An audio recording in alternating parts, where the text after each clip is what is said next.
It now gives me great pleasure to introduce our second speaker this afternoon, and we're very fortunate that he has been able to join us. He has just arrived from attending. And Malaysia, and so it is with great pleasure that I introduce Venerable Dr. Mahinda Deegalle Mahinda Thero, who is a senior lecturer in the study of religions at the School of Humanities and Cultural Industries at Bath Spa University. He has also been a researcher in Buddhism at various institutions around the world, including Harvard University in the United States and the University of Chicago. And his contributions to research in Theravada Buddhism includes a monograph on popularizing Buddhism, preaching as performance in Sri Lanka. So it is with great pleasure that I invite Venerable Mahinda to give his talk. Thank you.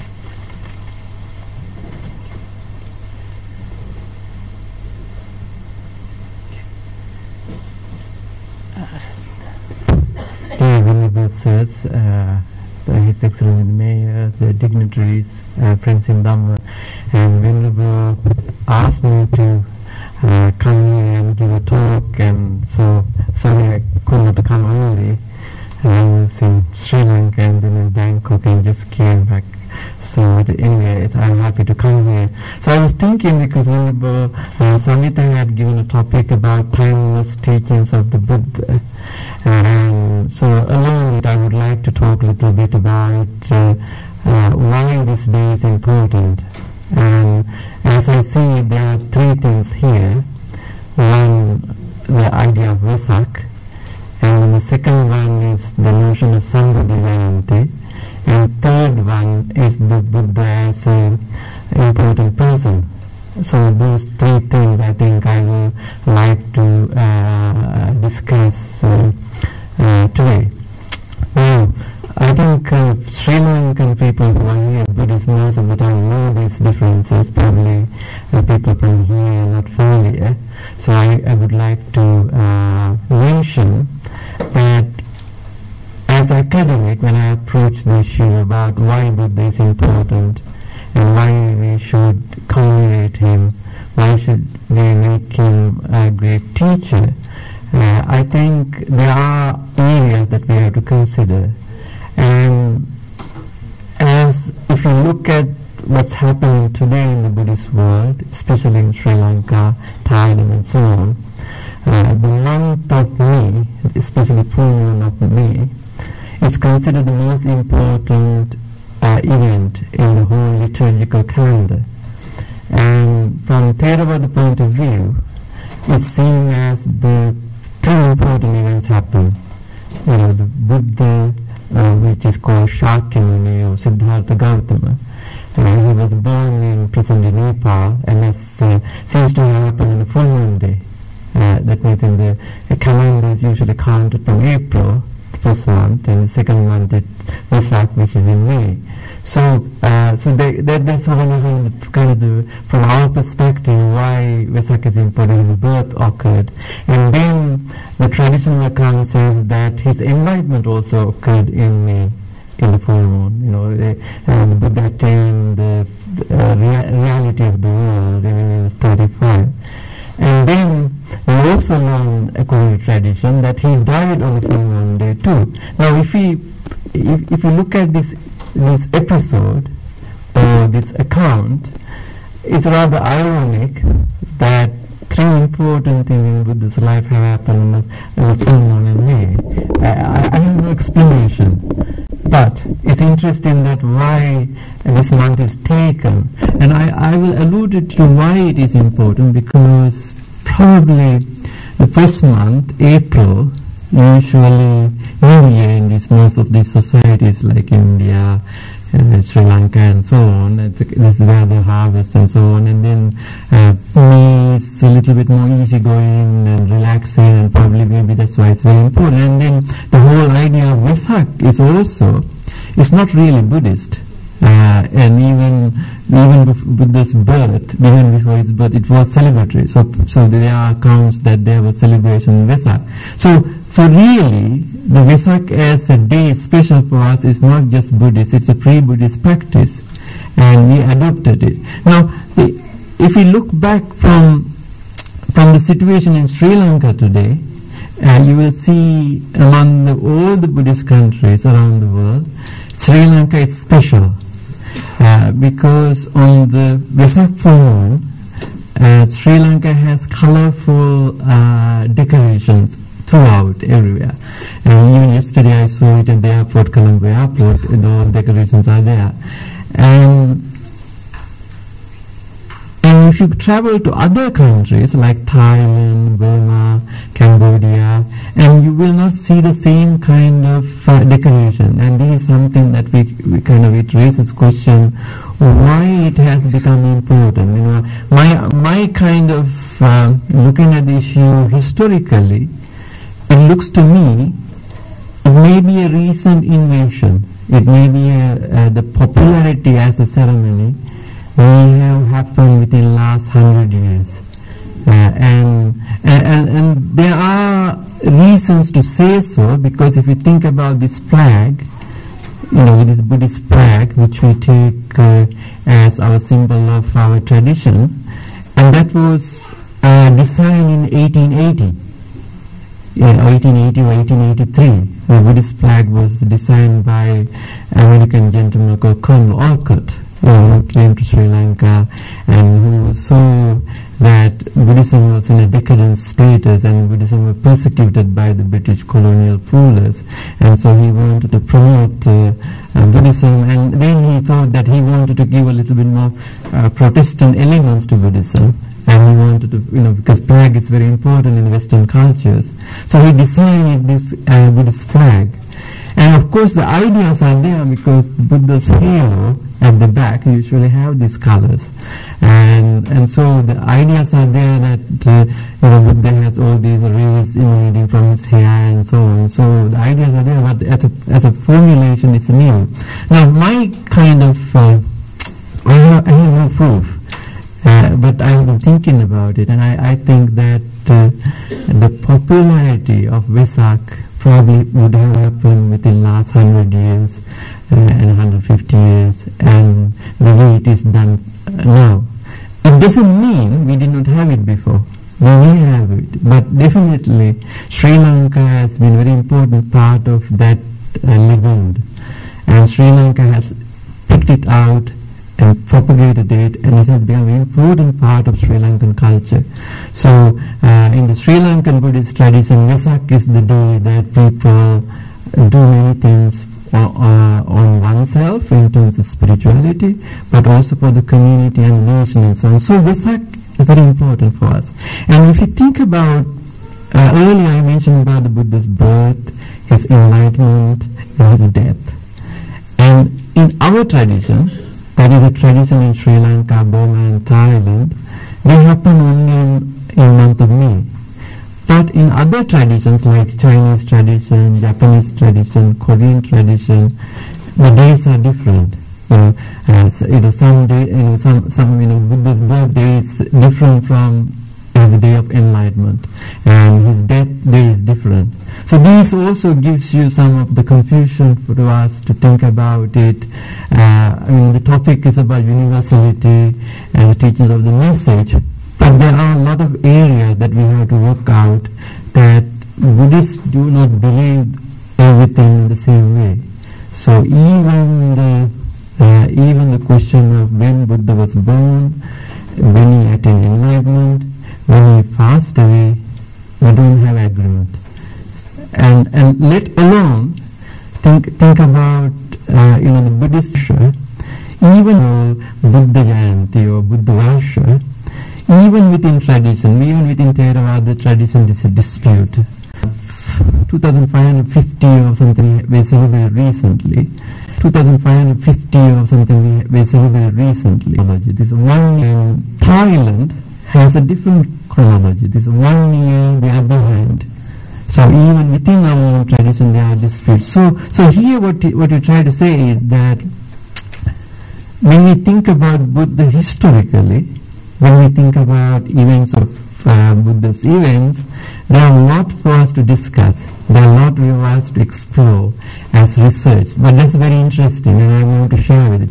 And then, the Buddha is important, but we know very little about Buddha. And perhaps without one gentleman, we won't know anything about the Buddha, about historically. And that gentleman was the King Emperor Ashoka.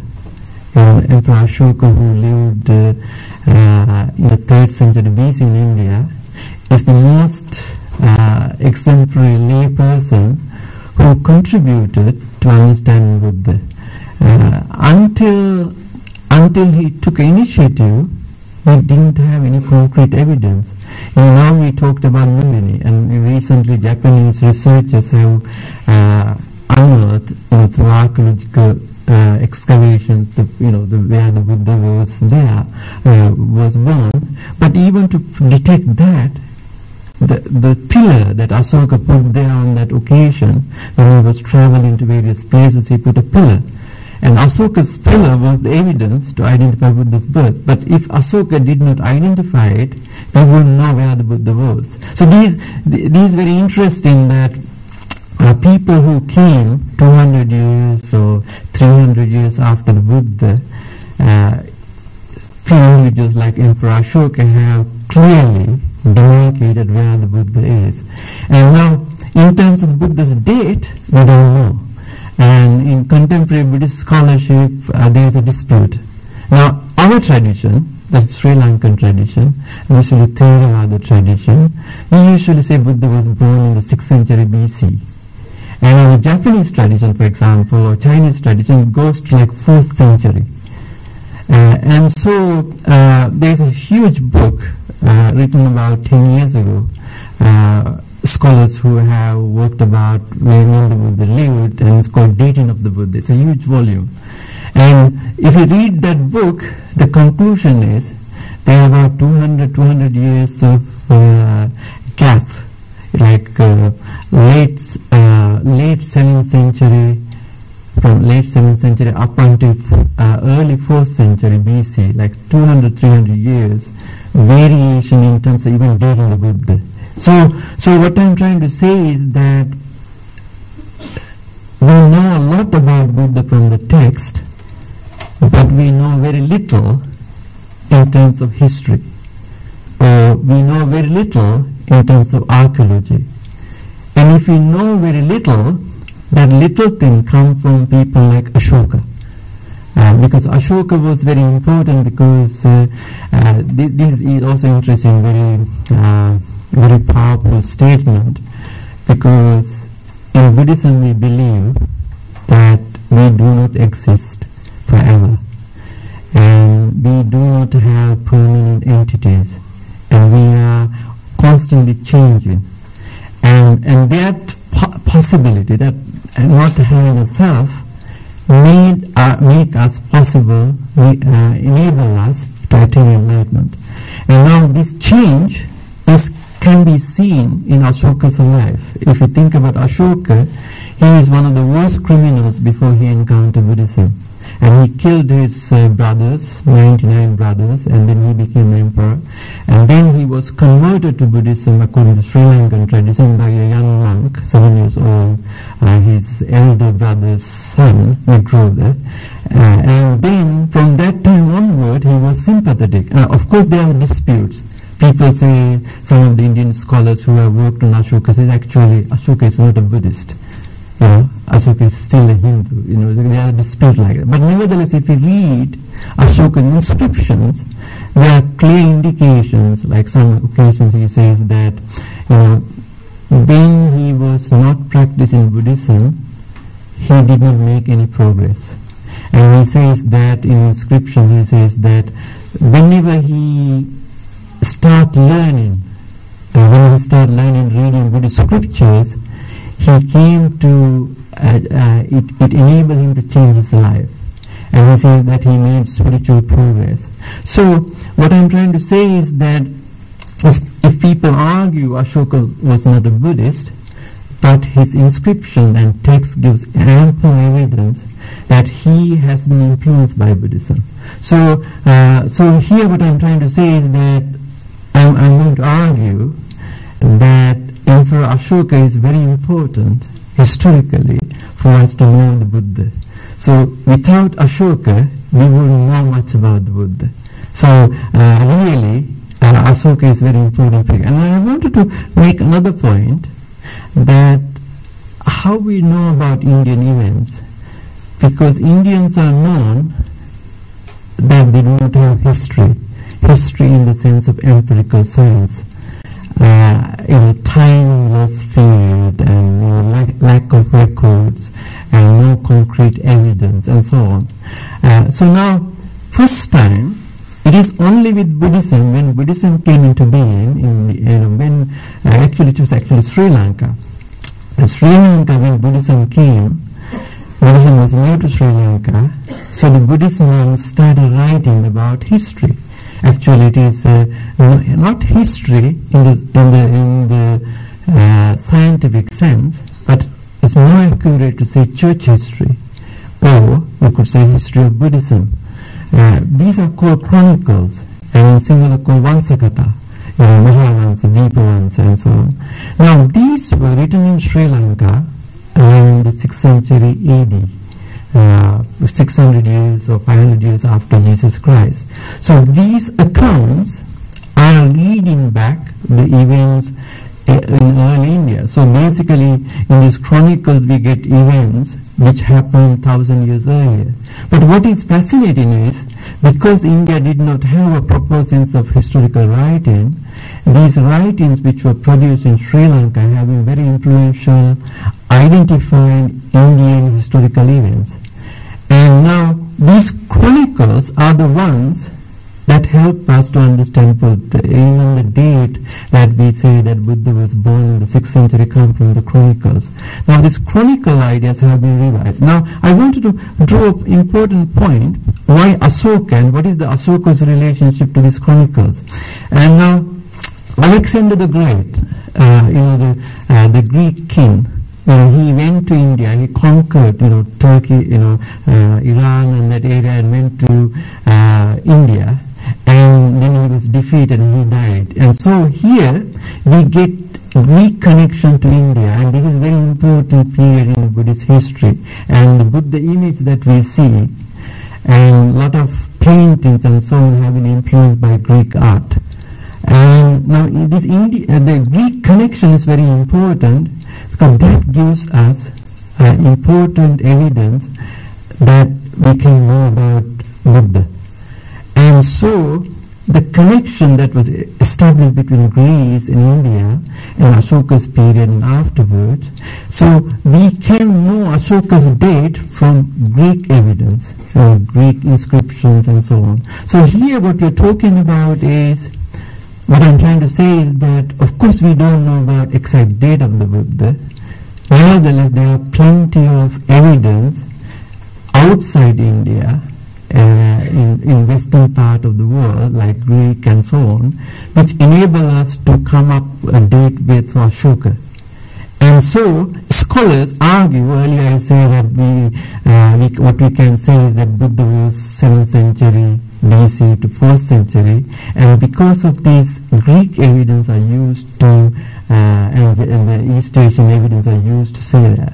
So basically what I'm trying to say is that the relevance is what we call Vesak. We don't know exactly when it began. But nevertheless, we are sure Vesak existed before, and it gradually has developed. Now, this is the kind of historical explanation. Now, if you think about what I say, that I came from Bangkok yesterday in the morning, and this year it was the 8th annual ceremony, and usually in May people celebrate Buddha's birthday, and now this is a kind of important history making. And of course the Christmas is a kind of worldwide holiday for Christians, and also some other Ramadan and things like that. But Buddhists did not have any of the holidays. And only in 1999, and we had a Sri Lankan foreign minister who come from a Tamil background, Lakshman Kadirgama. When he was foreign minister, he proposed to the UN that United Nations recognize Buddha's birthday in May. So as a result of that, in 2000, United Nations recognized Vesak as a Buddha's birthday. So you can see that even though we had Sambuddha Jayanthi 2,600 years, only in 2000 worldwide, at least in a very basic level, even the Buddha's birthday is recognized. So now, since that time, since 2000, now Thailand in particular, but also in association with Sri Lanka and so on, now last 10 years, last 8 years, we are kind of, we have got a little bit more legitimacy, like the Prague did in 1880.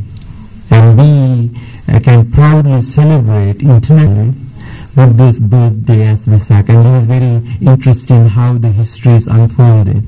I'm not saying this to be critical, but I'm saying that we are making the history and we are kind of thinking about it. Now, for me, this idea of Sambuddha Jayanthi also very interesting. Now in Sri Lanka, we always have the idea that the Buddha Sasana, the message of the Buddha, lasts only 5,000 years.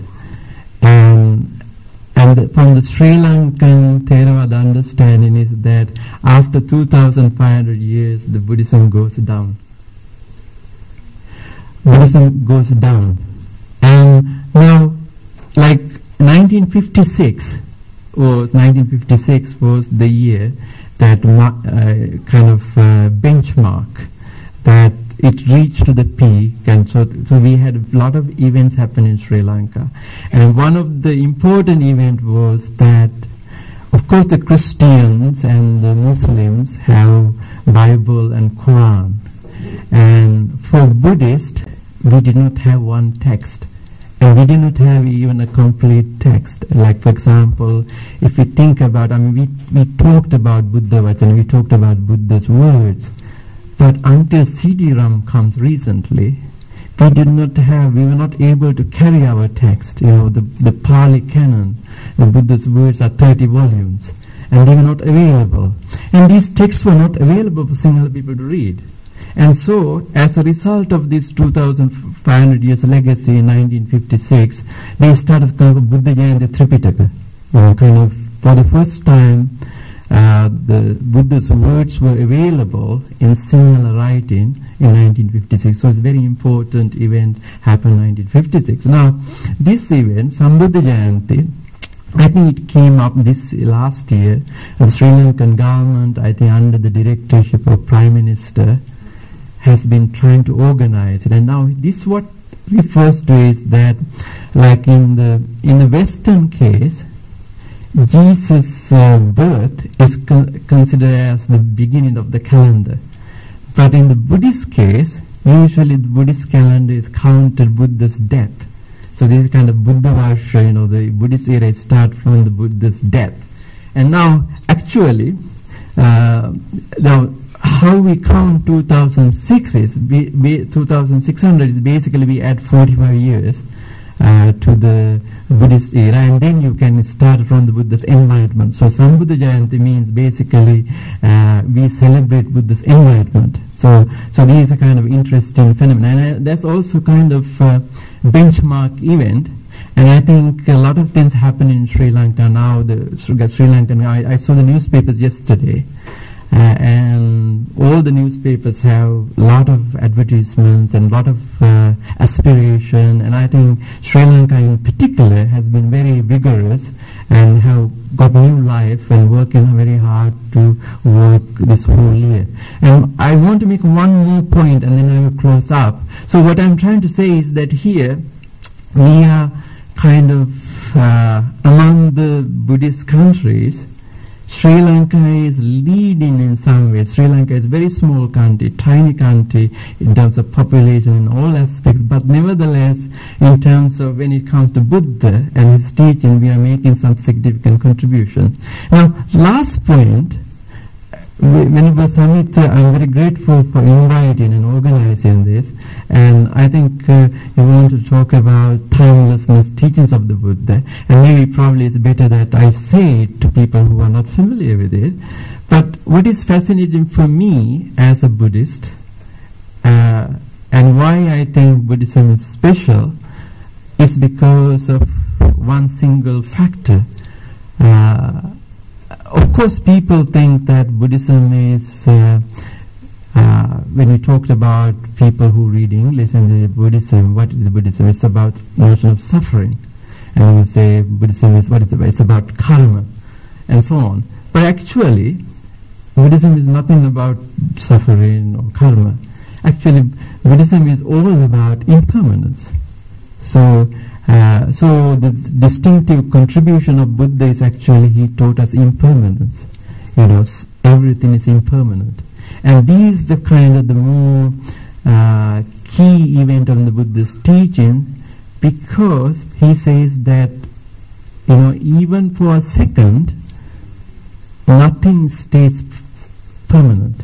Everything changes, even in a subtle way. Even us, and everything is changed. And this is a very remarkable achievement and analysis of the world. And because of this change, actually, there are two possibilities. One possibility is that because of the change, we can improve. We can, if you are bad, we can improve and become better.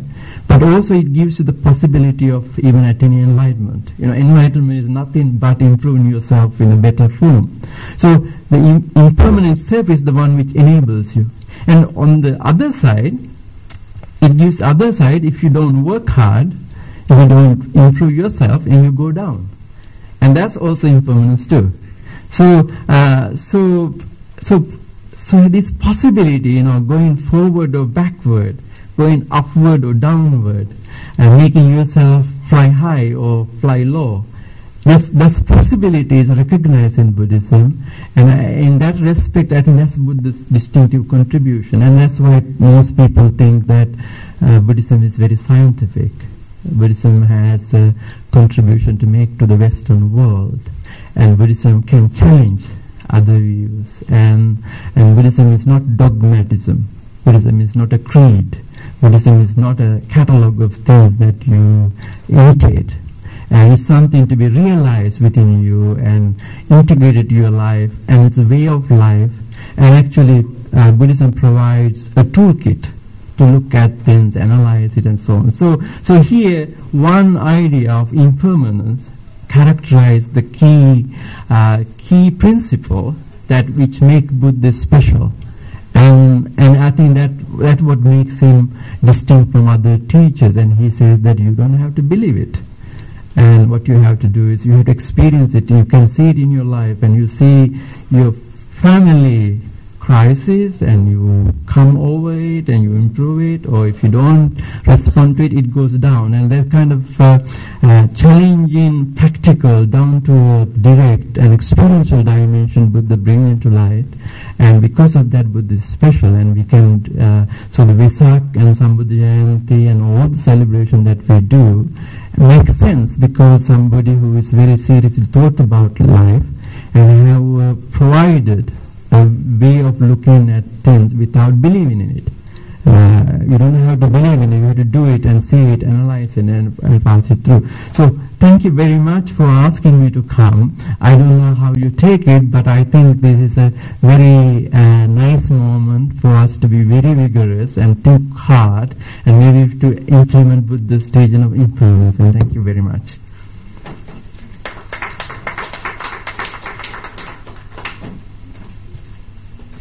Thank you very much, Venerable Mahinda, for that insightful look into Buddhist history and its implications for today.